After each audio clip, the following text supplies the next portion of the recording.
Fifth chapter जो कि था हमारा इंट्रोडक्शन टू यूक्लिड्स ज्योमेट्री। तो प्रीवियस वीडियो में हमने देखा था कि यूक्लिड ने क्या क्या मतलब जो बुक थी उनकी 13 बुक्स, उनमें से फर्स्ट बुक के कुछ डेफिनेशन दी थी, वो डेफिनेशंस हमने देखी थी। एक्सियम और पोस्टुलेट क्या होता है ये हमने समझा था कि जो एक्सियम होते हैं वो ऐसे स्टेटमेंट्स होते हैं जो through out the mathematics applied होते हैं, through out the mathematics applied होते हैं, और जो पोस्टुलेट्स होते हैं वो ऐसे स्टेटमेंट्स होते हैं जो सिर्फ ज्योमेट्री के लिए स्पेसिफिक होते हैं। स्टेटमेंट्स क्या होता था वो भी हम सब ने देख लिया था, ठीक है। तो अब हम देखते हैं कि यूक्लिड के एक्सियम्स थे क्या।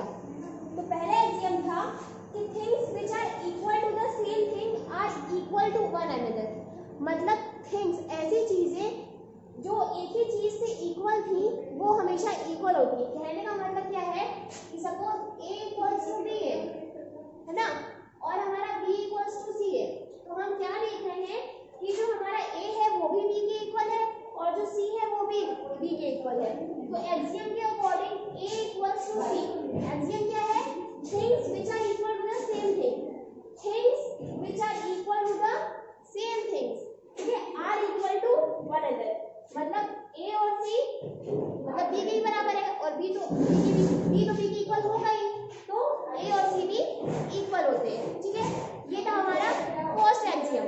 सेकंड एक्सियम है if equals are added to equals the wholes are equals. कहने का मतलब क्या है, जैसे हमारा सपोज 2 इक्वल्स टू 2 है, तो 2 इक्वल्स टू 2 होता ही है, ये हम जानते हैं।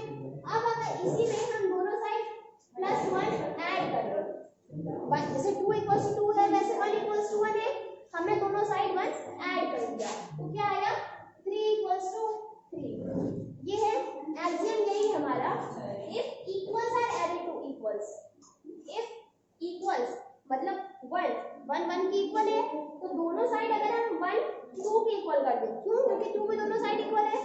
तो if equals are added to equal then the result is also equal. अगर हम इक्वल को इक्वल से ऐड कर रहे हैं तो जो रिजल्ट होगा वो भी हमारा इक्वल होगा।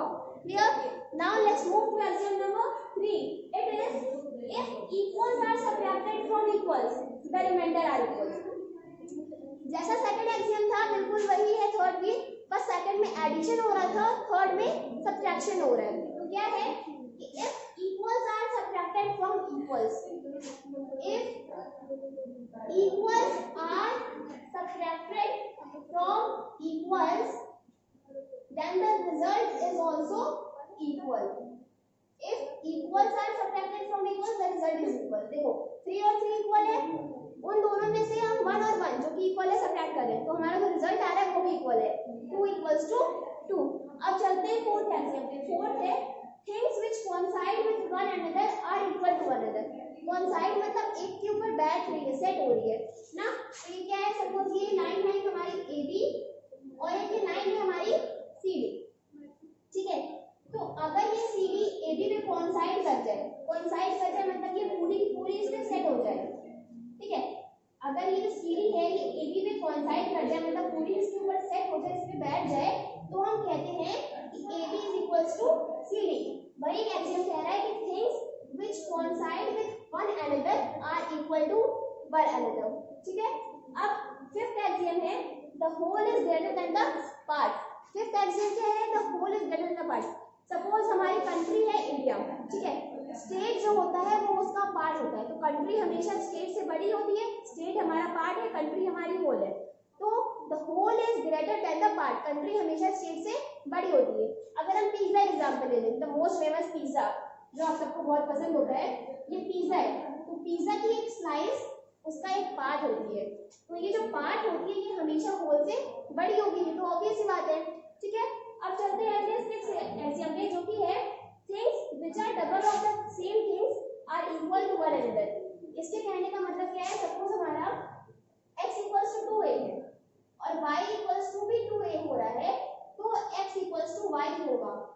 कह रहा है कि things which are double of the same things, मतलब things which are double of the same thing, जैसे कि x भी 2a है y भी 2a है, इन दोनों का जो डबल है वो सेम है, तो इस एक्सियम के हिसाब से ये दोनों भी सेम होगा। क्यों, क्योंकि इसका भी डबल सेम है, इसका भी डबल सेम है, तो ये दोनों भी सेम होगा, ठीक है।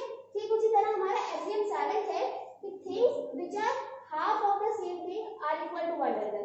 जैसे इसमें डबल हो रहा था वैसे ही इसमें हाफ होता है। Suppose x equals to 1/2a and y equals to 1/2a, तो x इक्वल्स टू y। देखो x भी a का हाफ है और y भी a का हाफ है, तो हमारा x इक्वल्स टू y होगा। क्यों? क्योंकि इन दोनों के हाफ इक्वल है तो ये दोनों भी इक्वल होंगे। यही था हमारा 7 एक्सियम। तो इतने ही एक्सियम यूक्लिड्स ने दिए थे ज्योमेट्री में। अब एक्सियम की बात हो गई, अब नेक्स्ट क्या था हमारा पोस्टुलेट्स। तो हम देख लेते हैं यूक्लिड्स ने क्या क्या पोस्टुलेट्स दिए थे। तो ये हमारे पोस्टुलेट्स। पहला क्या है, a straight line may be drawn from any one point to any other point। क्या कह रहा है कि जो स्ट्रेट लाइन होती है वो किसी भी एक पॉइंट से किसी भी दूसरे पॉइंट तक जा सकती है। मतलब कोई भी स्ट्रेट लाइन है वो किसी भी एक पॉइंट से स्टार्ट होके किसी भी दूसरे पॉइंट तक जा सकती है। ठीक है, अ स्ट्रेट लाइन में बी ड्रॉन फ्रॉम मतलब वो किसी भी पॉइंट से ड्रॉ होके किसी भी पॉइंट पे एंड हो सकती है। इसी पोस्टुलेट से एक एक्सियम भी बना था कि given two distinct points there is a unique line that passes through them. अगर एक्सियम क्या बना कि अगर कोई दो पॉइंट दिए गए हैं, अगर कोई भी दो पॉइंट दिए हैं, उन दोनों पॉइंट से सिर्फ एक ही लाइन पास कर सकती है। ये पॉइंट था और ये पॉइंट था, इस दोनों पॉइंट से यही लाइन पास कर रहा है। ऐसा तो है कि एक लाइन ऐसे जा रही है, ऐसे जा रही है, तो घुमा के कैसे कर दो, ये स्ट्रेट लाइन तो कहलाई नहीं है। और यहाँ बात हो रही है स्ट्रेट लाइन। तो एक्सियम क्या बन गया, given two points only a unique line can pass through them। Clear? अब सेकंड पोस्टुलेट क्या था, a terminated line can be produced indefinitely। terminated line मतलब लाइन सेगमेंट। terminated line का क्या मतलब हो गया, line segment. a line segment can be produced indefinitely। अब लाइन सेगमेंट, इसके पहले क्या देख लेते हैं। देखो हमने पढ़ा था point, line, surface, solid. Line हमने पढ़ा था ना कि इसको हम लोग कोई भी लाइन कहते हैं। कोई भी अगर एक लाइन ए बी दिया है, मान लो ये कोई लाइन ए बी है, किसी भी एक लाइन का, किसी भी इनफाइनाइट लाइन का कोई भी एक पार्ट अगर हम लेते हैं, सपोज ये सीडी है, तो इससे जो हमारा सीडी निकलेगा ये हमारा एक लाइन सेगमेंट है। एक लाइन का जो एक पार्ट होता है उसको एक लाइन सेगमेंट बोलते हैं। और अगर इसी सेगमेंट को आगे ऐसे दो पॉइंट्स बना दें, ठीक है, मतलब ना इसको इधर प्रोड्यूस कर सकते हैं ना इसको इधर प्रोड्यूस कर सकते हैं। क्यों? क्योंकि दोनों क्या पॉइंट्स लग गए हैं। और वही अगर लाइन सेगमेंट के दोनों साइड पॉइंट्स हो भी सकते हैं और पॉइंट नहीं भी हो सकते हैं। अगर पॉइंट्स है तो उनको हम लोग फर्दर प्रोड्यूस नहीं कर सकते, पॉइंट्स नहीं है तो हम लोग फर्दर प्रोड्यूस कर सकते हैं, इस डायरेक्शन में चाहे इस डायरेक्शन में। ठीक है, ये हो गया हमारा लाइन सेगमेंट। लाइन का पार्ट होता है लाइन सेगमेंट, और इसी लाइन से रे भी बनती है। रे क्या होती है, रे भी लाइन का एक पार्ट ही होता है। वो क्या होता है, एक पॉइंट से स्टार्ट करके किसी भी डायरेक्शन में इनफाइनाइट जा सकती है। रे क्या होती है, लाइन का पार्ट होती है, किसी एक पॉइंट से स्टार्ट होके जिस डायरेक्शन में एरो गया है उस डायरेक्शन में, मतलब किसी भी डायरेक्शन में आप लाइन करो उसमें एरो बना दो तो वो रे कहलाती है। मतलब वो किसी भी डायरेक्शन में इनफाइनाइटली जा सकती है। ठीक है, तो हमारा पोस्टुलेट क्या था, a terminated line can be produced indefinitely. ये है ना, हमने क्या देखा कि लाइन सेगमेंट क्या होता है, लाइन का पार्ट। देखा कि अगर दोनों साइड पॉइंट्स है तो वो प्रोड्यूस नहीं होती, लेकिन जनरली वैसा बहुत कम होता है। इस पोस्टुलेट के हिसाब से हम कह सकते हैं कि a line segment can be produced indefinitely. ठीक है, उसको हम लोग बढ़ा सकते हैं किसी भी तरह, उधर चाहे इधर इधर भी। थर्ड है, a circle can be drawn with any centre and any radius. अगर आपके पास कोई भी एक सेंटर दिया है, सपोज ये एक सेंटर है, ठीक है, इस सेंटर और इस सेंटर के साथ कितने भी मेजर का रेडियस लेके आप सर्कल बना सकते हो। चाहे ये ले लो, चाहे ये ले लो। देखो एक ही सेंटर से अलग अलग रेडियस लेके हम सर्किल बना पा रहे हैं। तो a circle can be drawn from any centre. एक ही सेंटर दिया था, अब ये सेंटर है, ये रेडियस है, इससे भी हमने एक सर्कल बना दिया। तो हम क्या देखें कि किसी भी सेंटर और किसी भी रेडियस को लेके हम लोग सर्किल ड्रॉ कर सकते हैं। ठीक है, fourth, all right angles are equal to one angle. Right angles मतलब 90 डिग्री। राइट एंगल्स मतलब 90 डिग्री। जितने भी राइट एंगल्स है सभी 90 डिग्री होंगे और और 90 डिग्री होंगे तो 90 डिग्री इक्वल टू 90 डिग्री तो होता ही है। ऐसा थोड़ी है कि 90 डिग्री है तो उसको हम लोग इक्वल्स टू 100 डिग्री या 110 डिग्री कर सकते हैं, तो इसलिए 90 डिग्री इक्वल्स टू 90 डिग्री होता ही है। आप देख रहे होंगे कि हमने जितने भी एक्सियम डिस्कस कर चुके हैं और जो पोस्टुलेट डिस्कस कर रहे हैं वो हम लोग जानते हैं पहले से, और वो सही भी होते हैं, वो यूनिवर्सल ट्रूथ है भी, उनको प्रूफ करने की जरूरत नहीं पड़ती है। ठीक है, अब last but not the least fifth postulate क्या है, इफ अ स्ट्रेट लाइन। हाँ, एक और बात देखो, हमने जो 4 पोस्टुलेट्स पढ़े हैं ये चारों तो बहुत इजी है, ठीक है, लेकिन जो ये 6th वन है ये भी है बहुत इजी, बट सेंटेंस वाइज थोड़ा कॉम्प्लिकेटेड है, तो ध्यान से देखना है। ठीक है, क्या लिखा है, if a straight line following on 2 straight lines make the interior angle on the same side of it. यहाँ क्या कह रहा है, यहाँ कह रहा है कि if a straight line following on 2 straight line, suppose 2 straight line है ये और ये, ठीक है, ये हमारी 2 स्ट्रेट लाइंस है। क्या कह रहा है कि if a straight line following on 2 straight line, अब इसके ऊपर एक और स्ट्रेट लाइन हम सॉल्व करा देते हैं। ठीक है, if a straight line following on 2 straight lines, ठीक है, makes the interior angle on the same side of it taken together। देखो ये जो लाइन है ये इन दोनों लाइन पे इंटीरियर एंगल्स बना रही है। इंटीरियर एंगल्स मतलब लाइन के अंदर का एंगल, ये ए बी सी डी, ये जो ए बी सी डी है ये हमारे इंटीरियर एंगल्स है। फर्दर और हम लाइन ट्रायंगल्स में इस चीज को अच्छे से पढ़ेंगे। तो देखो यहाँ क्या कह रहा है कि if a straight line following on 2 straight lines makes the interior angle on the same side of it taken together less than 2 right angles। मतलब एक ही साइड के अगर हम इंटीरियर एंगल्स लें, मतलब या तो हम a प्लस b करें angle a plus angle b, या तो angle b plus angle c, मतलब दोनों में से जो भी साइड के एंगल्स हो एक ही साइड के एंगल्स लेंगे। ठीक है, अगर दोनों में से किसी भी साइड के एंगल्स का सम लेस देन 180 डिग्री हो रहा है, क्या कह रहे हैं, less than 2 right angles. 2 right angles मतलब 180 डिग्री, 90 प्लस 90 180।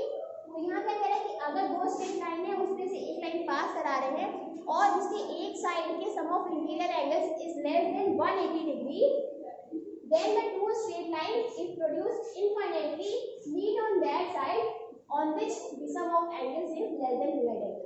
तो अगर एक साइड का सम लेस देन 180 डिग्री होगा, अगर उस लाइन को हम फर्दर मतलब उस साइड को हम फर्दर एक्सपेंड करें तो वो कहीं ना कहीं जाकर मीट करेगा ही करेगा। समझ में आ रहा है? इस पोस्टुलेट का मतलब है कि अगर कोई भी 2 स्ट्रेट लाइंस है उस पे हम एक लाइन कॉल करा रहे हैं और उसके same side of interior angle का सम ये a है ये b है, अगर angle a plus angle b is less than 180 degree हो रहा है, इस साइड की लाइंस को अगर हम फर्दर प्रोड्यूस करेंगे तो ये इनफाइनाइट में कहीं ना कहीं जाकर मीट करेगी ही करेगी। ठीक है, ये था हमारा 5th पोस्टुलेट। देखो ये पोस्टुलेट हमने देख लिया, तो ये जो 5th पोस्टुलेट था इसमें हमने क्या देखा कि मतलब इसमें हम देख रहे हैं कि ये कह रहा है कि जो जिस भी साइड का इंटीरियर एंगल का सम लेस देन 180 डिग्री होता है वो इनफाइनाइटली प्रोड्यूस करने पे कहीं ना कहीं मिलती ही मिलती है। ठीक है, ये बात तो सही है, लेकिन एक बात ये भी होती है कि जो हमारी पहले हम बताते पैरेलल लाइंस होती है।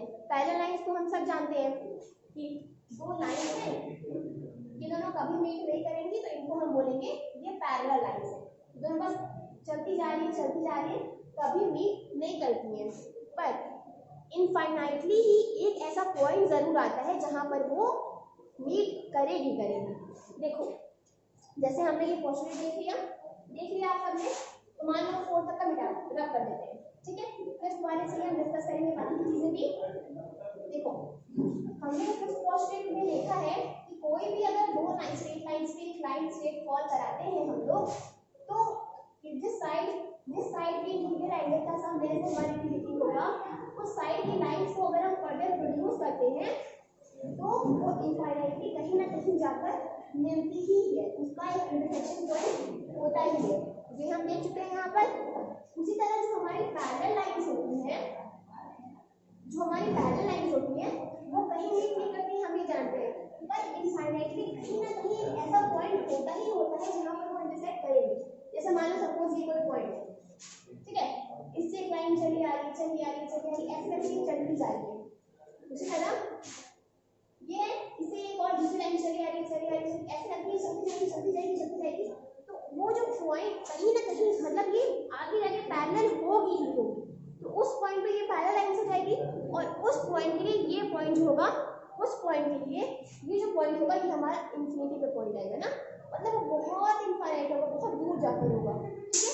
ये तो बात की बात है। तो हम चलते हैं अपने पोस्टुलेट पे। तो आई होप आप सबको फिफ्थ पोस्टुलेट समझ में आ गया होगा, ठीक है। ये हो गया। देखो हमने पढ़ा है अभी यूक्लिड्स में क्या क्या एक्सियम और पोस्टुलेट थी। और एक इम्पोर्टेंट बात, ये जो हमने पोस्टुलेट्स की नंबरिंग बताई है ये इसी नंबरिंग में होनी चाहिए, इसलिए आप नंबरिंग डिफर नहीं कर सकते हो, ठीक है। मतलब पोस्टुलेट 1 जो है वो पोस्टुलेट 1 रहेगा, उसको आप पोस्टुलेट नंबर 2 डाल के नहीं लिख सकते हो, 1 ही रहेगा, ठीक है। हो गया। अब देखो, अब बात आती है कंसिस्टेंट की। System of axioms are consistent. क्या है? कंसिस्टेंट है। मतलब जो हमने एक्सियम्स पढ़े या हमने जो पोस्टुलेट्स पढ़े उनका जो सिस्टम होता है, उनका जो ग्रुप होता है वो कंसिस्टेंट होता है। कंसिस्टेंट का मीनिंग क्या हो गया? मतलब कोई भी एक पोस्टुलेट या कोई भी एक एक्सियम जो उस पार्ट में उस सिस्टम में दिया है वो किसी भी दूसरे पार्ट या उस मतलब किसी भी दूसरे एक्सियम को या पोस्टुलेट को कॉन्ट्राडिक्ट ना कर पाए, मतलब काट ना सके। देखो अभी तक हमने जितने भी एक्सियम और पोस्टुलेट देखे हैं उसमें जितने भी पार्ट्स हम देख रहे हैं सब अलग अलग हैं, ठीक है। मिलते जुलते भले ही हो, सब्ट्रैक्शन है एक में तो किसी में एडिशन हो, पर कोई भी किसी दूसरे को काट नहीं रहा है ना, कि मतलब किसी में कह रहा है कि अभी हमने पोस्टुलेट पढ़ा कि मतलब एक पॉइंट से अगर हम कोई लाइन ड्रॉ करें तो वो दूसरे पॉइंट पर जाके कटती है। उसी का एक्सियम क्या बना कि 2 पॉइंट से सिर्फ एक ही लाइन पास हो सकती है, ठीक है। अब उसी के सिस्टम उसमें जितने पोस्टुलेट्स दिए थे उसमें कहीं ऐसा नहीं दिया था कि 2 लाइन से एक से ज़्यादा लाइन पास कर सकती है, मतलब कोई भी ऐसा पोस्टुलेट नहीं था जो कह रहा हो कि ऐसा नहीं है, कोई भी चीज़ उसको मतलब कॉन्ट्राडिक्ट नहीं कर रहा है। तो ऐसे जो सिस्टम ऑफ एक्सियम्स या ऐसे जो सिस्टम ऑफ पोस्टुलेट्स होते हैं वो क्या होते हैं? कंसिस्टेंट होते हैं, ठीक है। समझ आ गई बात सबको? तो देखो हमने एक्सियम्स देख लिया, पोस्टुलेट्स भी देख लिया, और कंसिस्टेंस क्या मतलब सिस्टम ऑफ एक्सियम या पोस्टुलेट कंसिस्टेंट कब होते हैं हमने ये भी देख लिया है। अब क्या बात होती है, जो फिफ्थ पोस्टुलेट हम पढ़े हैं इसी में कुछ और मतलब इसका कुछ एक नया वर्जन देखते हैं। क्या देखते हैं कि हमने कहा कि वो कोई भी स्ट्रेट लाइन है उस पर एक स्ट्रेट लाइन फॉल करे तो उसकी जिस भी साइड की इंटीरियर एंगल का सम लेस देन 180 डिग्री होता है वही साइड की लाइन को इनफाइनाइटली प्रोड्यूस करने पे कहीं ना कहीं मीट करती है। ये हमने कहा था। तो सपोज ये दोनों लाइन और इस पे ये एक लाइन फॉल करती है और इन दोनों एंगल्स का सम मतलब क्या कहते हैं लेस देन 180 डिग्री होगा, तो ये दोनों लाइन कहीं ना कहीं जाकर क्या करेंगी? इंटरसेक्ट करेंगी। अगर एक्सियम में था कि अगर इन दोनों का सम लेस देन 180 डिग्री होगा, लेकिन अगर इन दोनों का सम इक्वल टू 180 डिग्री होगा, मतलब ये ए है ये बी है, अगर angle a plus angle b 180 degree हो गया तो इस पोस्टुलेट के हिसाब से ये कभी मीट नहीं करेगी ना, कभी मीट नहीं करेगी। क्यों? क्योंकि इस दोनों एंगल्स का सम कितना हो गया? 180 डिग्री। मतलब ये दोनों क्या हो गई? पैरेलल। मतलब पैरेलल लाइंस जो होती हैं जो कहीं मीट नहीं करती है, इनफाइनाइटली जाके मीट करती है, ठीक है। जब इन दोनों एंगल्स का सम 180 डिग्री हो गया तो हम क्या देखेंगे? इन दोनों का भी 180 हो जाएगा। जाहिर सी बात है, इन दोनों का 180 हो रहा है तो इन दोनों का भी 180 होगा ही होगा, क्योंकि मतलब ये टोटल भी 180 डिग्री होता है। अगर ये दोनों 180 डिग्री हो रहा है तो ये दोनों भी सम 180 होगा ही होगा। a प्लस b 180 है और उससे क्या होगा? उससे angle c plus angle b भी 180 डिग्री हो जाएगा। उससे क्या होगा? इधर की लाइन तो पैरेलल हुई ही, इधर की लाइन भी पैरेलल होगी, तो मतलब ये टोटली पैरेलल लाइन बन गया, ठीक है। टोटली पैरेलल लाइन बन गया। तो इससे हम कह सकते हैं कि जैसे इस पोस्टुलेट में हमने कहा कि जिसका सम जिस इंटीरियर एंगल की साइड का सम लेस देन 180 डिग्री होगा उसकी लाइन प्रोड्यूस करने पे इंटरसेक्ट करेगी, पर जिसका सम इक्वल टू 180 डिग्री होगा वो इंटरसेक्ट नहीं करेगी, वो लाइन पैरेलल हो जाएंगी, ठीक है। इसी से हमने देख लिया। अब आप बोलोगे कि मैम आपने कंसिस्टेंट की बात की और आपने कही कि पैरेलल लाइंस भी कहीं ना कहीं जाकर मीट करती ही हैं। तो बेटा देखो गाइस देखिए, मतलब ये जो चीज़ है ना ये बहुत ही अलग है। ये जो लाइन मीट करेगी ये बस एक समझाने के लिए करते हैं, मीट करती है पर बहुत इनफाइनाइट पे। पर आप इस पोस्टुलेट के हिसाब से देखोगे तो ये बहुत जल्दी मीट करेगी। ठीक है, तो ऐसी कोई बात नहीं कि हमने उसको कॉन्ट्रडिक्ट किया है। ठीक है, ये हो गया। अब हम देखो हमने ये भी देख लिया, तो इसी का एक और वर्जन प्लेफेयर निकाला। प्लेफेयर ने निकाला, प्लेफेयर ने इसी पोस्टुलेट का एक और एक्सियम निकाला जिसको हम कहते हैं प्लेफेयर्स एक्सियम। उन्होंने क्या कहा, अगर कोई भी एक लाइन है, सपोज ये लाइन एल है, ठीक है, सपोज ये लाइन एल है और यहाँ पर एक पॉइंट पी है, ठीक है, तो इस पॉइंट से जो लाइन पास कर, इस पॉइंट से जो लाइन पास करेगी वो इस लाइन के पैरेलल होगी। ये था हमारा प्लेफेयर एक्सियम। देखो आप कहोगे इस पॉइंट से कई सारी लाइंस पास करी है, ऐसे ऐसे ऐसे करके कई सारी लाइंस पास करी है, पर सिर्फ यही लाइन मतलब जो लाइन जो होगी वो उसके पैरेलल ही होगी। प्लेफेयर एक्सियम के हिसाब से क्या कहते हैं कि for every line l, for every line l and for every point b not line on l, मतलब कोई भी एक लाइन एल है और एक कोई पॉइंट बी है जो एल पे लाइन नहीं कर रहा है, there line a unique line m, suppose line m है passing through e is parallel to l. ठीक है, समझ में आ गई। देखो हमने देखा कि क्या देखा हमने कि इस पॉइंट से हमारी लाइन तो कई सारी पास कर रही है, पर एक यूनिक लाइन ही है, एंड ही है जो कि इसके पैरेलल आएगी। ठीक है, ये हो गया हमारा। तो प्लेफेयर एक्सियम के हिसाब से कोई भी एक लाइन एल है और एक कोई पॉइंट बी है जो एल पे लाइन नहीं कर रहा है, तो पी से एक कोई यूनिक एम ऐसी लाइन पास करेगी जो एल के पैरेलल होगी। ठीक है, ये हो गया प्लेफेयर एक्सियम। अब इसी एक्सियम से हम एक चीज और देख सकते हैं कि two distinct intersecting lines can not be parallel to the same line.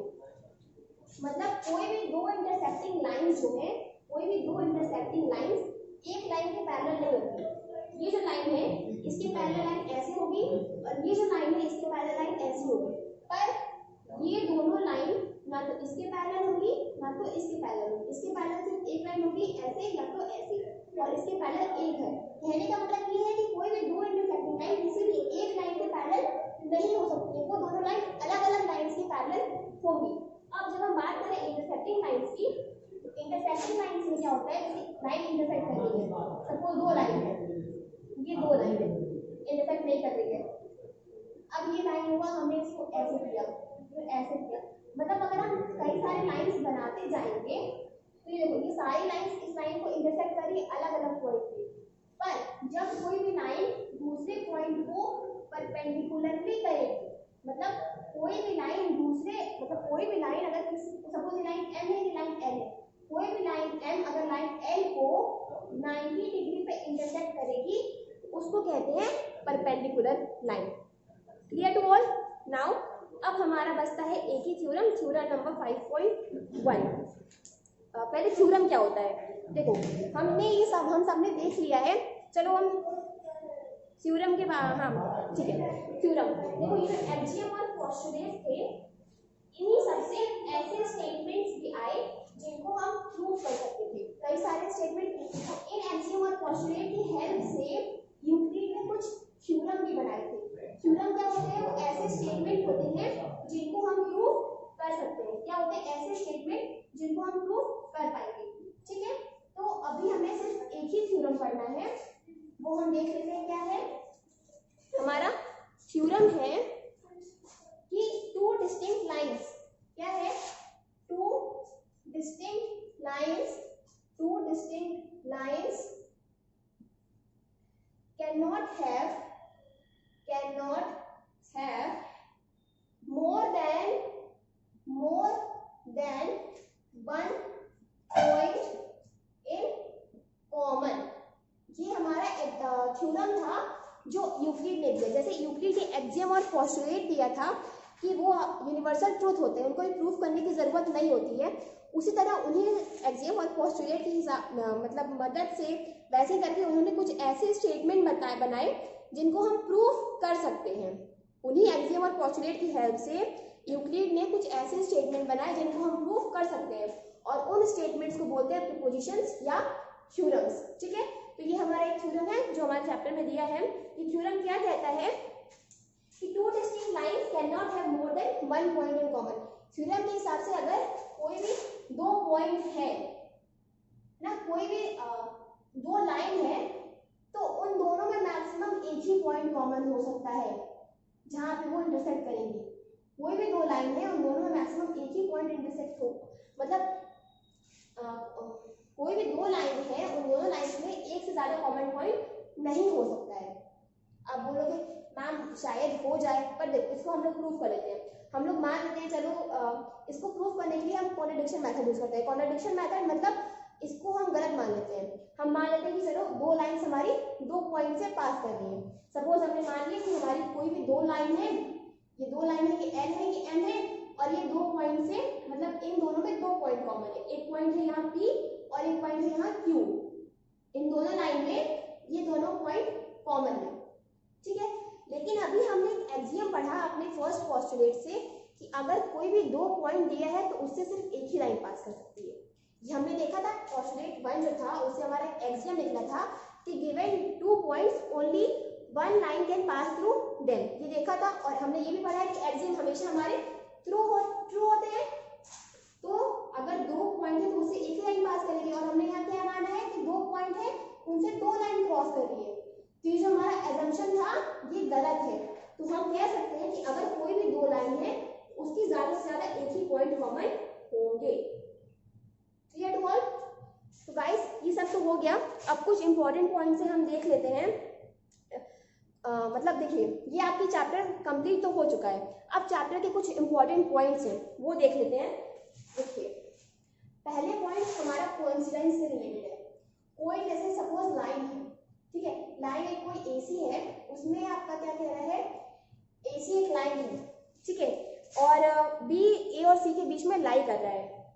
ठीक है, तो जो a b plus b c होता है वो ए सी होता है। हम डिस्कस कर रहे हैं हमारे इंपॉर्टेंट पॉइंट्स।